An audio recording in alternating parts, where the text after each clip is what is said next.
नमस्कार साथियों। तो आज है 30 जून 2026।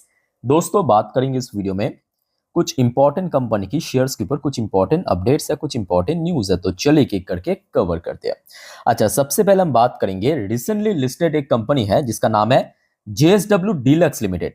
हो सकता है कि आप में से बहुत कम इन्वेस्टर्स को पता है इन कंपनी के बारे में। अच्छी कंपनी है, मतलब शेयर देखिए अराउंड आपको 3200 के आसपास मिल जाएगा। वैसे तो आज मार्केट भी थोड़ा वीक था, जिस वजह से शेयर भी लगभग 1% नीचे आके क्लोजिंग दिया। अच्छा, यहाँ पे जो मेन मुद्दा है, पहले आप समझिए। कंपनी ने रिसेंटली फाइनल डिविडेंड की अनाउंसमेंट किया था, जैसे कि आप देख सकते हो, 50 रुपए प्रति शेयर की, जिसका एक्स डेट देखते देखते नजदीक आने वाला है, मतलब 3 जुलाई 2026 को। और एज पर एक्स डेट आप अगर कल और परसों, मतलब बुधवार और बृहस्पतिवार खरीद लिया, तो आप ये 50 रुपए फाइनल डिविडेंड पाने के लिए एलिजिबल शेयर होल्डर बन जाएंगे। वैसे दोस्तों, कंपनी डिविडेंड के मामले में बहुत तगड़ा है। मतलब अगर आप देखेंगे इसकी जो शेयर प्राइस है, उस हिसाब से कंपनी 2025 में, लास्ट ईयर में, एक बार 30 रुपए की डिविडेंड दिया।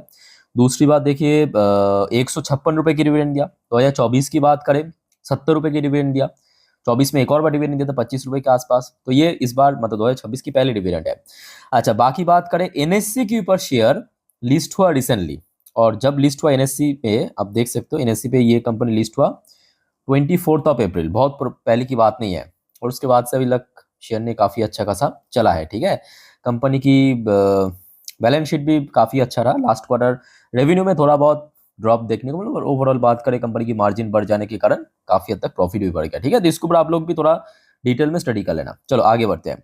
वड़े एनर्जी लिमिटेड, वड़े एनर्जी की शेयर वैसे तो आज मार्केट की ठीक ऑपोजिट दिशा में आज मूव किया। मतलब मार्केट लोअर साइड में मूव कर रहा था, डाउन साइड मूवमेंट, ये आज अपसाइड मूवमेंट दिया। अनफॉर्चुनेटली 3000 को क्रॉस नहीं कर पाया और उसके ठीक ठीक नजदीक जाके छोड़ दिया।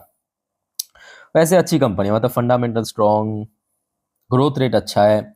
और आज कंपनी को दोस्तों एक और ऑर्डर मिला है, अभी की बात है। वड़े एनर्जी सिक्योर, तो वड़े एनर्जी की एक सब्सिडरी कंपनी को ऑर्डर मिला है फॉर सप्लाई 236.22 मेगावाट की सोलर मॉड्यूल, जो कंपनी बनाते हैं। ठीक है, ये जो सोलर पैनल, बैटरी, ये सब कुछ को मिला के कहते हैं सोलर मॉड्यूल, तो उसको सप्लाई करना पड़ेगा। ठीक है, सो लेट्स सी, कल अगर ब्रेकआउट हो गया तो बढ़िया। अब देखिए, ये भी फैक्ट है, पिछले एक महीने की अगर आप चार्ट देखेंगे शेयर के लिए, 3000 की लेवल एक बहुत अच्छा सपोर्ट दे रहा था, काफी बार सपोर्ट दिया। तो होता है ना कि एक सपोर्ट लेवल टूट के नीचे आ जाने के बाद वहां पे क्या बन जाता है, एक नेक्स्ट रेजिस्टेंस बन जाते हैं। सो दैट्स वाई 3000 की लेवल काफी क्रूशियल है।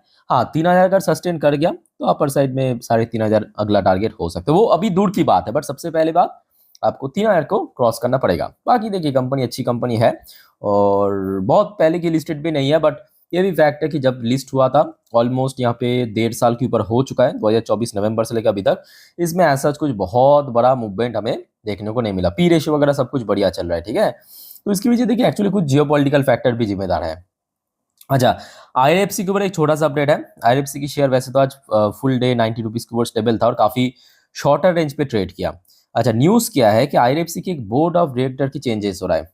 ठीक है, IRFC की एक बोर्ड ऑफ डायरेक्टर की चेंजेस हो रहा है, और ये इस टाइप की जो बोर्ड ऑफ डायरेक्टर होते हैं वो काफी वाइटल रोल प्ले करते हैं। ठीक है, कंपनी की बहुत सारे डिसीजन को लेते हैं फ्यूचर के लिए। और वैसे अभी वो भी अच्छा हो रहा है, मतलब वॉल्यूम अच्छा हो रहा है शेयर में। लगभग आज 2 करोड़ 13 लाख के वो शेयर ट्रेड हुआ। डिलीवरेबल परसेंटेज भी अच्छा देखने को मिला। तो आशा रखता हूँ देखिए, अगर सब कुछ सही रहा तो शेयर रिकवर कर जाएगा, डोंट वरी। अब क्योंकि OFS आया तो ऑब्वियसली बात है शेयर तो गिरेगा ही, है ना। अच्छा, तो IRFC की अगर हम टेक्निकल व्यू से बात करें तो जो मार्च का लो था वो तो 87 था, वो तो काफ़ी नीचे ही था। बट इमीडिएटली मैं कहूँगा 90 के आसपास एक इनिशियल सपोर्ट लेवल है। 90 अगर टिक गया बढ़िया, अगर नहीं टिक पाया, इसको ब्रेक करके, तो मार्च का जो लो है 87 तक पहुंच सकता है। और अपर साइड में ऑब्वियसली 100 रुपीज़ की लेवल सबसे क्रूशियल। अच्छा दोस्तों, वैसे आ जाइए अब KPIT। बहुत सारे कमेंट आया था कि सर KPIT को कुछ बताइए। आज वैसे तो शेयर 5.5-6% नीचे आके क्लोजिंग दिया, क्या हो गया अचानक से इतना गिर गया। हाँ, ये फैक्टर है कि आज IT सेक्टर में भी गिरावट हुआ था, बट कंपनी दोस्तों बहुत ऑनेस्ट है। कंपनी ऑनेस्ट क्यों कह रहा हूँ, क्योंकि ये देखिए, कंपनी की तरफ से एक प्रोजेक्शन आया है कि KPI technology anticipate Q1 financial 27, तो अगले जो क्वार्टर आउट होने वाला है, कंपनी की रिजल्ट आउट होने वाला है, तो उसमें कंपनी ने कहा कि देखिए हमारे एक्सपेक्टेशन बहुत कम है और इसमें रेवेन्यू भी थोड़ा ड्रॉप हो सकता है। कंपनी पहले से ही हाथ ऊपर कर लिया, तो एक इनिशियल लेवल पे इम्पैक्ट देखने को मिला। बात यह है कि भाई भारत की IT कंपनी बहुत बुरी तरह पिट रहा है। अब हो भी क्यों ना, आप खुद ही बताइए ना, आप खुद ही सोच के बताइए। जहाँ पे पूरे दुनिया की आईटी कंपनी वो आज की डेट में एआई के ऊपर न्यू न्यू वर्जन डेवलप कर रहा है। भाई न्यू वर्जन जरूरत नहीं है, तुम बेसिक जो वर्जन है एआई की वही डेवलप कर लो, उसी पे ही तो पिट रहा है। वही भारत के आईटी कंपनी के हालात आपके नोकिया जैसे है, जब सब मोबाइल फ़ोन मैन्युफैक्चरर एंड्रॉयड पे शिफ्ट कर रहा था टेक्नोलॉजी, है ना, और उस टाइम पे नोकिया नहीं किया, डिसीजन नहीं ले पाया। आज भारत की आईटी कंपनी को वही हाल है। बाकी ठीक है, अब देखते हैं कि आगे क्या होता है, ये तो किसी के हाथ में नहीं है, टोटली कंपनी की डिसीजन है। और वैसे भी लास्ट क्वार्टर भी कंपनी की बहुत ही वीक था, तो इस बार कह रहा है कि रेवेन्यू भी गिरेगा। एटलीस्ट लास्ट क्वार्टर में रेवेन्यू एटलीस्ट 11-12% बढ़ गया था, तो अगर इस बार रेवेन्यू गिरता है तो मोस्ट प्रॉब्ली 80% चांस इसकी प्रॉफिट वगैरह भी पिट सकता है। ठीक है, तो आप लोग अगर आपके पास केपीटी की शेयर है तो थोड़ा मेंटली प्रिपेयर होके चलिए। अच्छा, केईस इंटरनेशनल की शेयर वैसे तो आज ओपनिंग बहुत तगड़ा था, पर उसके बाद सारा का सारा गेन खत्म करके 1.38% ऊपर आके क्लोजिंग दिया। ऑलमोस्ट शुरू में 4% ऊपर चल गया था। अच्छा, यहाँ पे जो न्यूज निकल के आ रहा है कि KEC international bags new order worth 1754 crore, 1754 crore की एक शानदार ऑर्डर कंपनी को मिला है। सो लेट्स सी कल कैसा रिएक्शन होता है शेयर में। अच्छा, वैसे पिछले कुछ टाइम से शेयर में काफ़ी गिरावट भी हुआ था। मई महीनों पे एक बार मतलब बीच में शेयर थोड़ा रिकवर करने की कोशिश, बट नाकाम। 612 रुपए के आसपास हडल फेस किया और फिर गिरते गिरते 450। रिसेंटली अगर हम बात करें पिछले एक महीनों पे लगभग 550 के आसपास हडल पॉइंट, तो मतलब 550 और 600 अगला टारगेट हो सकता है। चलो आगे बढ़ते हैं दोस्तों। आईपीओ की जीएमपी, बहुत सारे आईपीओ तो वैसे आ चुका है, अब देखना होगा प्रीमियम कितना ओपन हुआ। आईसी इलेक्ट्रिकल 28% की प्रीमियम चल रहा है। नैक पैकेजिंग 11% को प्रीमियम चल रहा है। अथर्वा पॉलीप्लास्ट एग्जैक्ट 10% की प्रीमियम। विनीत मोबाइल 19% से थोड़ा कम। क्रिटिकल टेक 30% को प्रीमियम। आस्था स्पिनटेक्स 4% को प्रीमियम। वाटरवेज 5% के ऊपर डिस्काउंट में चल रहा है, नेगेटिव में लिस्ट होने का बहुत चांस है। एडविट ज्वेल 36% के ऊपर प्रीमियम चल रहा है, बाकी ऑलमोस्ट लिस्ट हो चुका है। चलो आगे बढ़ते हैं दोस्तों अगले टॉपिक पर। जब उसके पहले एक छोटा सा रिक्वेस्ट आपसे भी करूंगा दोस्तों, अगर आपको वीडियो अभी तक अच्छा लगा, इन्फॉर्मेटिव लगा, प्लीज देर किस बात की, फटाफट वीडियो को लाइक करना, चैनल को सब्सक्राइब करके रख देना जरूर। और दोस्तों रात की जो 10:30 वाली वीडियो आज आने वाला है, प्लीज मिस मत करना। कल बुधवार के लिए सारे मार्केट से रिलेटेड जानकारी दे दूंगा, और most important part market prediction को भी कवर करेंगे। सो देखना मत भूलना। हर एक वीडियो को दोस्तों फॉलो जरूर करना। देखिए आप लोगों के लिए बनाता हूँ मेहनत से, तो आप जब देखते हो तो मेरा मेहनत सफल हो जाते हैं, है ना, तो फॉलो जरूर करना। अच्छा, एनएचपीसी दोस्तों याद है, कहते कहते शेयर ब्रेकआउट दे चुका है, और पिछले 2 दिनों से शेयर 80 रुपीज के आसपास काफी स्टेबल भी लग रहा है। अब यहाँ पे क्या हुआ कि एक मतलब जो चार्टिस्ट होता है ना, अलग अलग जो मीडिया की तरफ से, टोटल 8 शेयर को पिक किया जो कि अभी ब्रेकआउट की सिचुएशन पे है। ठीक है, उनमें से एक है एनएचपीसी। तो इस चीज को आप थोड़ा सा सीरियसली ले सकते हो। मैं आपको ये नहीं कह रहा हूँ कि कल ही आके मतलब मुंह उठा के आप निवेश कर दो, नहीं, निवेश की बात नहीं है, बस टेक्निकल व्यू आपको समझा रहा हूँ। और वैसे बैक टू बैक शेयर में वॉल्यूम भी अच्छा हो रहा है, जैसे कि आज 2 करोड़ पर शेयर ट्रेड हो चुका है, और वॉल्यूम बढ़ने के साथ साथ जो डिलीवरेबल परसेंटेज है उसमें भी कोई खराबी नहीं, 46% की डिलीवरी रेट आज हमें देखने को मिला। ठीक है, सो इमीडिएटली अगर हम बात करें तो पिछली टाइम मतलब 2026 में बार बार 85 पे हडल फेस किया, और अगर आप पिछले 2 साल की हॉरिजन पे देखेंगे वही 90 के आसपास बार बार हडल फेस किया। ठीक है, सो एकदम नियरेस्ट टारगेट की अगर हम बात करें, टारगेट कम रेजिस्टेंस वो है 85, और सबसे कॉन्क्रीट स्ट्रॉन्ग जो रेजिस्टेंस है, कॉन्क्रीट स्ट्रॉन्ग जिसको मतलब क्रॉस कर लिया मतलब बहुत सही है, वह 90।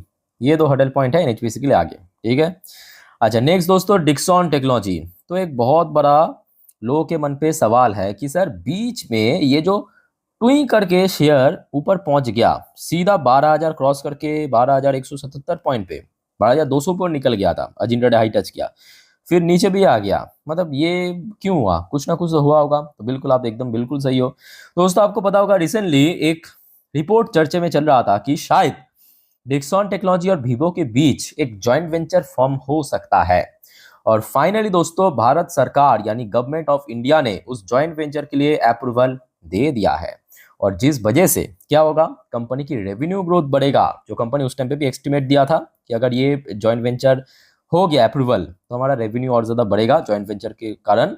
तो क्या होगा, कंपनी की वैल्यूएशन बढ़ेगा, शेयर में इम्पैक्ट पड़ेगा। तो ये जो बीच में ट्वी करके ऊपर पहुंचा, ठीक है, उसी वजह से, अप्रूवल की वजह से, और फिर वापस नीचे भी आ गया क्योंकि 12,000 के आसपास हडल पॉइंट था, और वैसे भी आज मार्केट थोड़ा बहुत वीक ही चल रहा था। तो इमीडिएटली मैं कहूँगा 12,000 से लेके 12,500 एक क्रूशल जोन है डिक्सॉन के लिए। पिछले एक महीने पर अगर आप देखेंगे, चला गया था, हडल फेस किया, वापस नीचे आ गया, आज भी हडल फेस किया, ठीक है।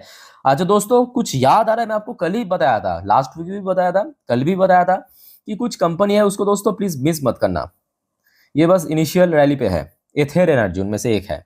एथेर एनर्जी क्यों? क्योंकि रिसेंटली दोस्तों आपको मैं ये भी बताया था फैक्चुअली कि दिल्ली गवर्नमेंट ने 2028 फर्स्ट अप्रैल कह दिया है, उसके बाद से कोई भी पेट्रोल या डीजल कार बाइक रजिस्ट्री नहीं होगा। और आपको लग रहा है सिर्फ दिल्ली करने से क्या होगा? नहीं, दिल्ली के साथ साथ देखते आइए अगले कुछ सालों पे हर एक भारतीय स्टेट्स की जो गवर्नमेंट है, स्टेट गवर्नमेंट, वो ये इंप्लीमेंट करेगा। तो इसके पीछे एक बहुत बड़ी कारण है भारत की over dependency on crude oil. 90% Bharat दोस्त इंपोर्ट करते हैं। वो जो डिपेंडेंसी है, उस वजह से आज के डेट में भारत की जो महंगाई वगैरह थोड़ा सा बढ़ने का खतरा है। मिडिल ईस्ट की जो टेंशन की इम्पैक्ट कुछ ज़्यादा ही डीपली पड़ रहा है, ठीक है। तो वो जो डिपेंडेंसी की कट करने की मतलब कट करने से क्या तो कैसे होगा, जब आप ईवी में शिफ्ट हो जाएंगे। और ईवी एथर एनर्जी एक प्राइम कंपनी है। आप पूछेंगे ओला क्यों नहीं? देखिए, ओला भी है, ओला भी आज बहुत अच्छा मूवमेंट दिया, ये भी फैक्ट है, बट ओला की बात अलग है, एथर की बात अलग है।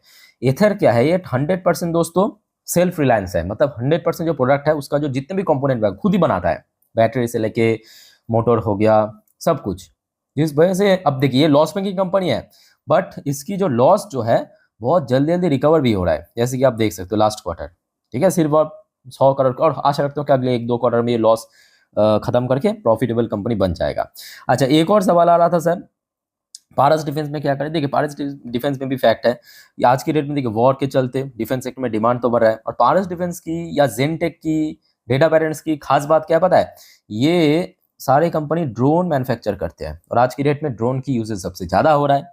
जितना ज़्यादा होगा उतना ही डिमांड बढ़ेगा, उतना ही उन्हीं सब कंपनी को बेनिफिट पहुंचेगा। समझ आ रहा है बात? तो यही एक बहुत बड़ी फैक्ट है कि पिछले 6 महीने पे शेयर 88% चल गया। एक साल में बीच में काफ़ी गिरने के बाद देखा आज कहाँ से कहाँ पहुंच गया, ठीक है। बट हाँ, फिलहाल कुछ दिन पहले ही लाइफ टाइम हाई हिट किया था 1400 के ऊपर जाके, उसको अभी पहुंचना बाकी है। अब वो बहुत पहले की पुरानी बात भी नहीं है, 2-4 दिन पहले की बात है। ये देखिए, ये देखिए 19 जून की बात है। उसके बाद बैक टू बैक करेक्शन भी हुआ था, मार्केट थोड़ा वीक रहने के कारण, और काफ़ी डीप करेक्शन होने के बाद फिर से शेयर वापस बाउंस बैक किया, ठीक है।